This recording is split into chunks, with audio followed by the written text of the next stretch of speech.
తక్కువ పెట్టుబడి అధిక లాభాల పేరుతో కాకినాడలో మోసగించిన నిందితులను పోలీసులు అరెస్ట్ చేశారు. నిందితుల వద్ద నుంచి ల్యాప్టాప్లు, సెల్ ఫోన్లతో పాటు బాండ్ పేపర్లు, డాక్యుమెంట్లు స్వాధీనం చేసుకున్నారు. మరింత సమాచారం మా ప్రతినిధి ఈశ్వరాచారి ప్రత్యక్ష ప్రసారం ద్వారా అందిస్తారు. కాకినాడ జిల్లాలో పెట్టుబడుల పేరుతోటి భారీగా మోసగించినటువంటి ఇద్దరు నిందితులను కాకినాడ జిల్లా రోర్ల మండలం సర్పవరం పోలీసులు కొద్దిసేపటి క్రితమే అరెస్ట్ చేశారు.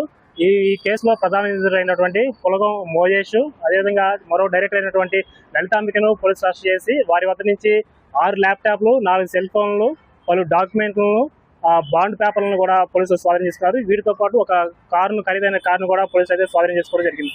ముఖ్యంగా వీరందరూ కూడా ₹1,00,000 ప్రతి నెల కూడా ₹1,500 వడ్డీ ఇస్తాము, అలా 10 నెలలు వడ్డీ ఇస్తాము, ఆ తర్వాత 15,000 చొప్పున, తర్వాత 10,000 చొప్పున కూడా ఇస్తామని చెప్పేసి మొత్తం కూడా 3 ఏళ్లలో ₹1,00,000 పెట్టుబడి పెడితే కనుక ₹4,00,000 చెల్లిస్తామని చెప్పి కూడా భారీగా ఆశ చేసి పెద్ద మొత్తంలో కూడా అమాయకుల్ని లక్ష్యంగా చేసుకుని ఖాతాదారుల నుంచి పెట్టుబడులు పెట్టించారు.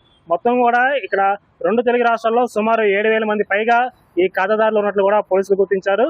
ఇప్పుడు వరకు కూడా సుమారు మొత్తం కూడా ఒక 100 కోట్ల పైగా పెట్టుబడులు పెట్టినట్టు కూడా ఆ పోలీసులు అయితే కొద్దిసేపటి క్రితమే ధృవీకరించారు. మొత్తం కూడా ఇప్పటి వరకు కూడా ఈ 98 కోట్లకు సంబంధించి 53 కోట్ల వరకు కూడా ప్రస్తుతం ఇంకా లావాదేవీలు జరుగుతూ ఉన్నాయి.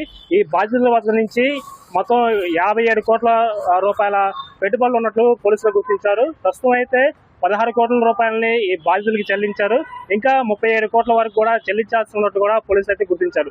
మొత్తంగా చూసుకుంటే ఈ పులగం మోజేష్ అనే వ్యక్తి కాకినాడ జిల్లా పిఠాపురం చెందినటువంటి వ్యక్తి.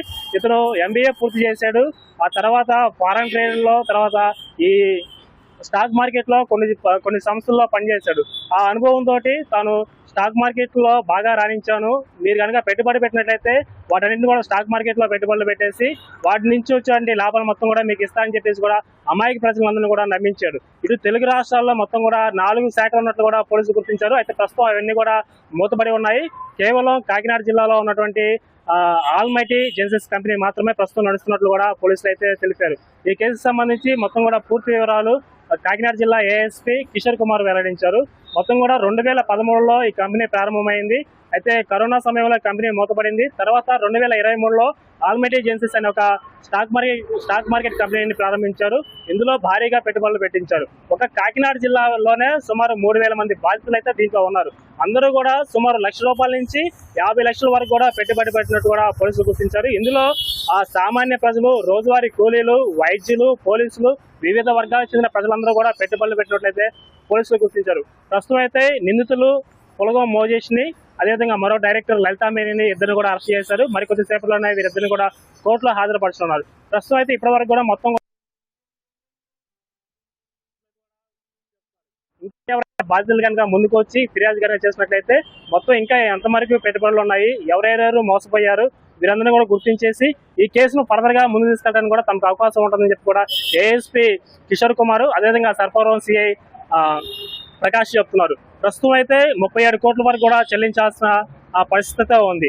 దీంతో పాటు ఇతని పేరు పైన ఇంకా ఎక్కడెక్కడ పెట్టుబడులు పెట్టారు, ఇతని పేరు పైన ఏమైనా ఆస్తులు ఉన్నాయా, ఇతని పేరుపై సంబంధించిన ఇంకేమైనా స్థలాలు కానీ ఎక్కడైనా పెట్టుబడులు పెట్టినవి కానీ ఇంకేమైనా బిల్డింగ్లు ఉన్నాయా అనే కోణంలో కూడా పోలీసులు అయితే దర్యాప్తు కొనసాగిస్తున్నారు.